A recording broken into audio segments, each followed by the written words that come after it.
Assalamualaikum warahmatullahi wabarakatuh. Salam sejahtera untuk kita semua. Apa kabar teman-teman sekalian? Semoga baik-baik saja. Pada kesempatan ini kita akan mempelajari tentang obligasi secara singkat. Sebagai pendahuluan, misal terdapat orang yang kelebihan uang. Sebut saja kreditur. Nah, misal uang yang lebih tadi akan ditabungkan di bank.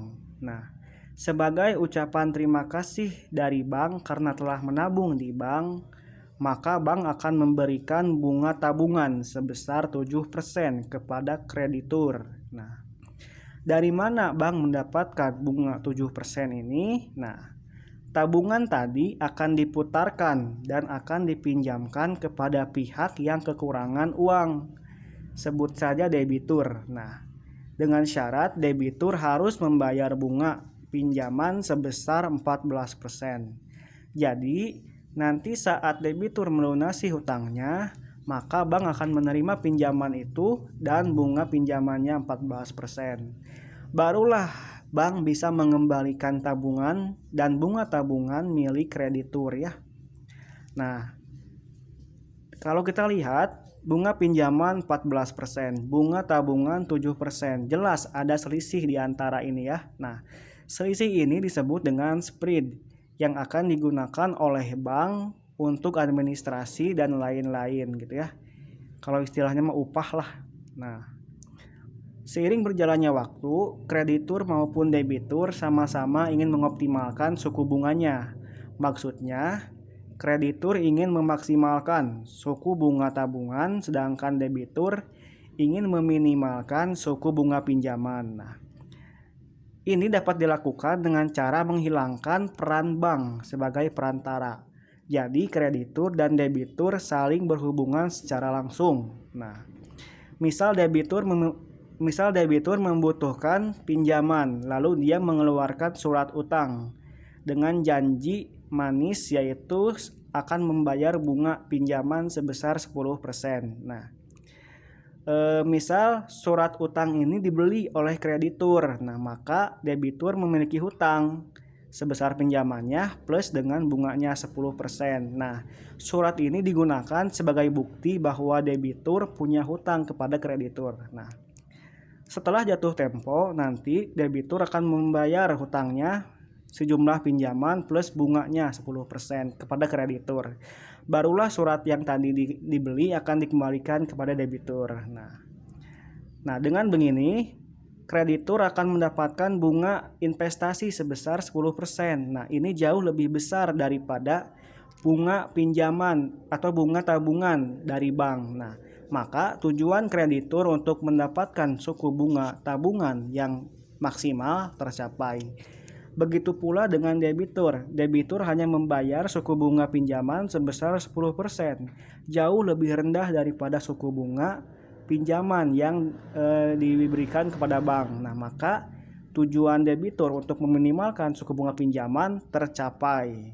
Nah, sekarang apa itu obligasi? Nah, obligasi adalah surat utang jangka panjang yang dikeluarkan oleh debitur atau emiten kepada kreditur atau investor dengan atau tanpa janji pembayaran bunga. Nah, jadi obligasi itu adalah surat utang. Nah, berarti tadi surat utang yang dikeluarkan oleh debitur atau diterbitkan oleh debitur itu namanya obligasi yang berjanji akan membayarkan bunga 10% ya.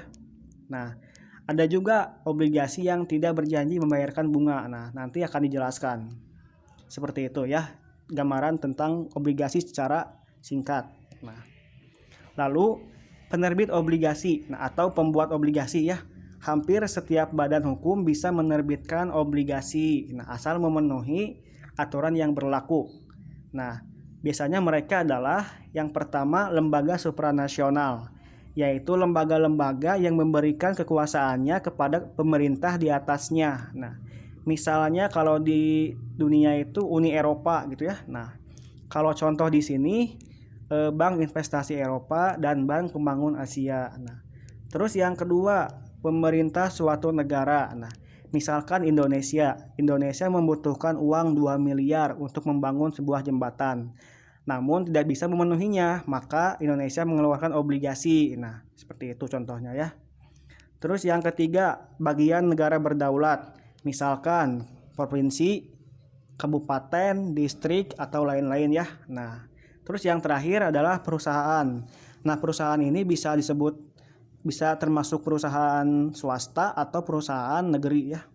Nah, sekian dari penerbit. Nah, terus yang selanjutnya adalah jenis-jenis obligasi. Nah, berdasarkan pembayaran bunga, obligasi dibagi dua, yaitu obligasi berbunga dan obligasi tidak berbunga. Nah, obligasi berbunga adalah obligasi yang menjanjikan pembayaran bunga secara periodik kepada investor. Nah, tadi contoh yang di awal itu adalah contoh obligasi berbunga. Nah, terus yang kedua adalah obligasi tidak berbunga atau zero coupon bonds.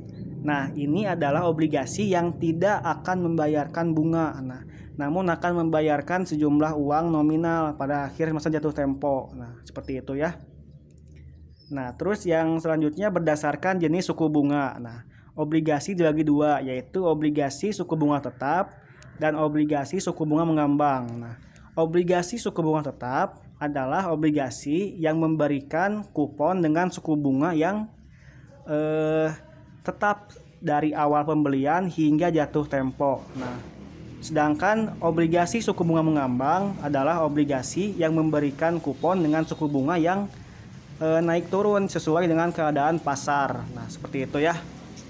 Nah, terus berdasarkan penerbit, obligasi dibagi menjadi 3, yaitu obligasi pemerintah, obligasi korporasi, dan obligasi munisipal. Obligasi pemerintah yaitu obligasi yang dikeluarkan oleh pemerintah pusat. Nah, terus obligasi korporasi yaitu obligasi yang dikeluarkan atau diterbitkan oleh perusahaan baik negeri maupun swasta. Yang ketiga, obligasi munisipal yaitu obligasi yang diterbitkan oleh badan suatu negara, misalkan